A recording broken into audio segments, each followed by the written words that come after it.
Hyderabad cricket association ఓ మంత్రి చేతిలో కీలుబొమ్మగా మారిందనే విమర్శలు వస్తున్నాయి. హెచ్సీఏకు ఉన్న పాత అధ్యక్షుడిని తొలగించి ఆగమేఘాల మీద కొత్త అధ్యక్షుడిని నియమించాడు.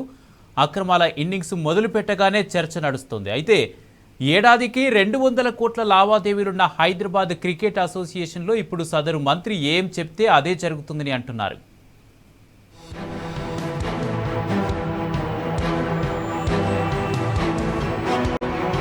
కాంగ్రెస్ అధికారంలోకి వచ్చిన నాటి నుంచే హెచ్సీఏపై ఉత్తర తెలంగాణకు చెందిన ఓ మంత్రి కన్నుపడిందనేది బహిరంగ రహస్యం. ఎన్నో ప్రయత్నాల తర్వాత ఎట్టకేలకు క్రికెట్ అభిమానుల్లో చర్చ జరుగుతోంది. అప్పటి నుంచి అసోసియేషన్లో ఆ మంత్రి ఆడిందే ఆట పాడిందే పాటగా సాగుతోందనే విమర్శలు వస్తున్నాయి. పాత పాలకవర్గంలోని అధ్యక్షుడు, కోశాధికారి, కార్యదర్శి మీద అవినీతి ఆరోపణలు మోపి వెంటనే పదవి నుంచి కొత్త అధ్యక్షుడిని నియమించి అధికార అండతో అక్రమాల ఇన్నింగ్స్ మొదలుపెట్టాడని అసోసియేషన్లో గుసగుసలు వినిపిస్తున్నాయి.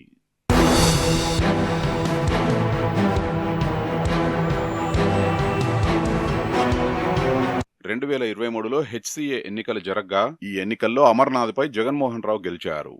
అయితే హెచ్సీఏ ఎన్నికల ప్రక్రియలో అక్రమాలు జరిగాయని, ఫోర్జరీ పత్రాలతో జగన్మోహన్ రావు పోటీ చేశారని అమర్నాథ్ తాజాగా ఫిర్యాదు చేశారు. దీనిపై ombudsman justice Suresh Kumar kite విచారణ చేపట్టారు. జగన్మోహన్ రావు ఎన్నిక చెల్లదని తీర్పునిచ్చారు. పాత పాలకవర్గం పదవీకాలం ఇంకా 9 నెలలు ఉన్నందున సంస్థ కార్యకలాపాలు ఆగిపోకూడదని పేర్కొంటూ 2023 ఎన్నికల్లో 2వ స్థానంలో నిలిచిన అమర్నాథ్ను అధ్యక్షునిగా ప్రకటించారు. వారం రోజుల్లో బాధ్యతలు చేపట్టాలని ఉత్తర్వులు జారీ చేశారు. అయితే అంబుడ్స్మన్ నిర్ణయాన్ని జగన్మోహన్ రావు, ఆయన తరపు న్యాయవాదులు తప్పుపడుతున్నారు. అంబుడ్స్మన్ తన పరిధిని మించి నిర్ణయం తీసుకున్నారని, ఛార్జిషీట్ దాఖలు కాకముందే అనర్హత వేటు వేయడం, మరో వ్యక్తిని నియమించడం చట్టవిరుద్ధమని పేర్కొంటున్నారు. సొసైటీల రిజిస్ట్రేషన్ చట్టం ప్రకారం వివాదాలను సివిల్ కోర్టు తేల్చాలని, అంబుడ్స్మన్ నిర్ణయం సరికాదని అభ్యంతరాలు వ్యక్తం చేశారు.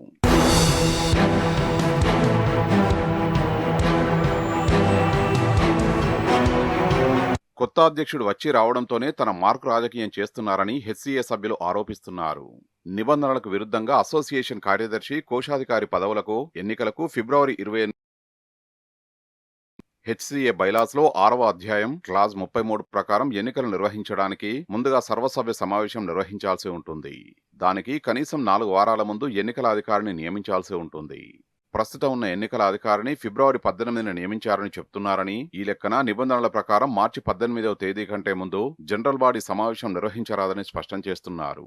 అయినా ముందే షెడ్యూల్ చేయడమంటే బైలాస్లో సూచించిన తప్పనిసరి కనీసం కాలవ్యవధి నియమానికి విరుద్ధమని పేర్కొన్నారు. అదేవిధంగా హెచ్సీఏ బైలాస్ ప్రకారం జనరల్ బాడీ సమావేశాన్ని ఏర్పాటు చేయడానికి సభ్యులకు కనీసం 21 రోజుల ముందు నోటీసులు ఇవ్వాలని చెప్తున్నారు. ఎలాంటి నోటీసు ఇవ్వకుండానే ఏకపక్ష ఎన్నికల షెడ్యూల్ విడుదల చేయడాన్ని సభ్యులు తప్పుపడుతున్నారు.